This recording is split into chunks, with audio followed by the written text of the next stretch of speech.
ಅಯ್ಯಯ್ಯೋ ಏನಪ್ಪ ಇದು, ನನ್ನ ಗದ್ದೆಗೆ ಆನೆಗಳು ನುಗ್ಗು ಬಿಟ್ಟವಲ್ಲ, ಕಬ್ಬನ್ನೆಲ್ಲ ತಿಂದು ನೆಲ ಸಮ ಮಾಡ್ತಾ ಇದ್ದವಲ್ಲ.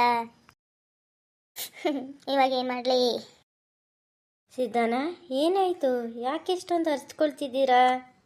ಅಯ್ಯೋ ಸೋಮಣ್ಣ, ನನ್ನ ಕಬ್ಬಿನ ಗದ್ದೆಗೆ ಆನೆಗಳು ನುಗ್ಗಿ ಬಿಟ್ಟಿದ್ದಾವೆ, ಕಬ್ಬನ್ನೆಲ್ಲ ತಿಂದು ನೆಲ ಸಮ ಮಾಡ್ತಿದ್ದಾವೆ. ನಾನು ನೀನು ಈ ಆನೆಗಳನ್ನು ಅಟ್ಟೋಕ್ಕಾಗಲ್ಲ. ಏನಾದರೂ ಹತ್ತಿರ ಹೋದರೆ ನಮ್ಮನ್ನೇ ಓಡಿಸ್ಕೊಂಡು ಬಂದ್ಬಿಡ್ತಾವೆ.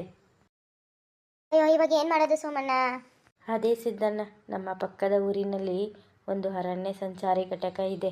ಅಲ್ಲಿಗೆ ಹೋಗಿ ಈ ವಿಷಯ ಹೇಳಿದರೆ ತಕ್ಷಣ ಅರಣ್ಯ ಸಿಬ್ಬಂದಿ ಬಂದು ಗನ್ ಮೂಲಕ ಇವನ್ನು ಓಡಿಸುತ್ತಾರೆ. ಹೌದೇ ಸೋಮಣ್ಣ, ಅವರು ಬರೋ ಅಷ್ಟರಲ್ಲಿ ಆನೆಗಳೆಲ್ಲ ಸೇರಿಕೊಂಡು ನನ್ನ ಜಮೀನಿನ ಕಬ್ಬನ್ನೆಲ್ಲ ತಿಂದು ಬಿಡ್ತಾವಲ್ಲ. ಇನ್ನೇನು ಮಾಡಲಿಕ್ಕಾಗುತ್ತೆ? ನಮಗೆ ಕಬ್ಬಿಗಿಂತ ನಮ್ಮ ಊರು ಮುಖ್ಯ.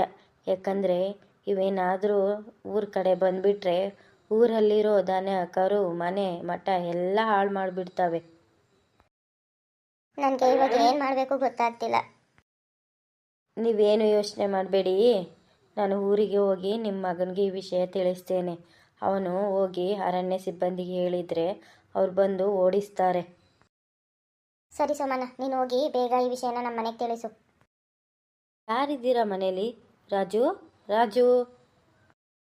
ಇಲ್ಲಪ್ಪ, ಒಬ್ಬರು ಬರ್ತಾ ಎಲ್ಲನ ಇಷ್ಟೊಂದು ಕೂಗ್ತಾ ಇದ್ರು. ಯಾರಿಷ್ಟೊಂದು ರಾಜು ರಾಜು ಅಂತ ಕೂಗ್ತಾ ಇರೋದು? ಗಾಬರಿಯಿಂದ ನೋಡ್ತೇನೆ ತಾಡಿ.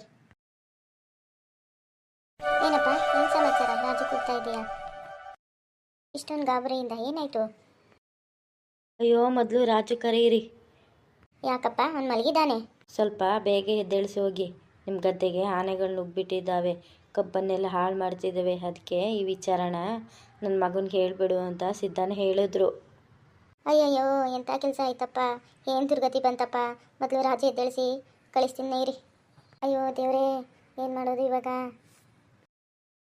ರಾಜು ರಾಜು ಎದ್ದೇಳು, ನಮ್ಮ ಗದ್ದೆಗೆ ಆನೆಗಳು ನುಗ್ಗಿ ಕಬ್ಬನ್ನೆಲ್ಲ ಹಾಳು ಮಾಡ್ತಿದ್ದಾವಂತೆ, ಎದ್ದೋ ಬೇಗ. ನಿಮ್ಮಪ್ಪ ಹೇಳಿ ಕಳಿಸಿದ್ರಂತೆ, ಅದಕ್ಕೆ ಸೋಮಣ್ಣ ಬಂದಿದ್ದಾರೆ ಹೇಳಕ್ಕೆ. ಬೇಗ ಎದ್ದು ಏನಾದರೂ ಒಂದು ವ್ಯವಸ್ಥೆ ಮಾಡಿ ಎದ್ದು. ಸೋಮಣ್ಣ, ನಮ್ಮಮ್ಮ ಹೇಳಿದ್ ನಿಜನಾ? ನಮ್ಮ ಕಬ್ಬಿನ ಗದ್ದೆಗೆ ಆನೆಗಳು ನುಗ್ಗಿಬಿಟ್ಟಿದ್ದಾವಂತಲ್ಲ? ಹೌದು ಕಣ್ಲ ರಾಜು, ನಿಮ್ಮ ಗದ್ದೆಗೆ ಆನೆಗಳು ನುಗ್ಗಿ ಕಬ್ಬನ್ನೆಲ್ಲ ಹಾಳು ಮಾಡ್ತಿದ್ದಾವೆ. ನಿಮ್ಮ ಅಪ್ಪ ಅವರು ರಾಜಿಗೆ ಹೇಳ್ಬಿಟ್ಟು ಅರಣ್ಯ ಸಿಬ್ಬಂದಿಯವ್ರನ್ನ ಕರ್ಕೊಬನ್ನಿ ಅಂತ ಹೇಳಿದ್ರು. ಬಾ ಬಾ ಬಾ, ಬೇಗ ಹೊರಡೋಣ. ಸರಿ ಬನ್ನಿ ಅಣ್ಣ, ಬೇಗ. ಮೊದಲು ಅರಣ್ಯ ಸಿಬ್ಬಂದಿ ಕರ್ಕೊಂಡು ಹೋಗೋಣ. ಅಮ್ಮ, ನಾನು ಮೊದಲು ಅರಣ್ಯ ಸಿಬ್ಬಂದಿ ಅವ್ರು ಕರ್ಕೊಂಡು ಗದ್ದೆಗೆ ಹೋಗ್ತೀನಮ್ಮ. ಸರಿ ರಾಜು, ಹುಷಾರಾಗಿ ಹೋಗಿ ಬನ್ನಿ. ನಡೀರಿ ಸೋಮಣ್ಣ, ಹೊರಡೋಣ. ಅಯ್ಯೋ ದೇವರೇ, ನಮ್ಮ ಕುಟುಂಬದ ಮೇಲೆ ಯಾಕಪ್ಪ ನಿನಗೆಷ್ಟು ಕೋಪ? ಕಳೆದ ವರ್ಷನೂ ಹೀಗೆ ಆಯಿತು, ಈ ವರ್ಷನೂ ಅದೇ ಕಾಟ, ತಪ್ಪಲಿಲ್ವಲ್ಲಪ್ಪ. ಸೋಮಣ್ಣ, ನೀವು ಸ್ವಲ್ಪ ನಮ್ಮ ಜಮೀನು ಕಡೆ ಹೋಗಿ ನಮ್ಮ ತಂದೆಗೆ ಸಹಾಯ ಮಾಡಿ.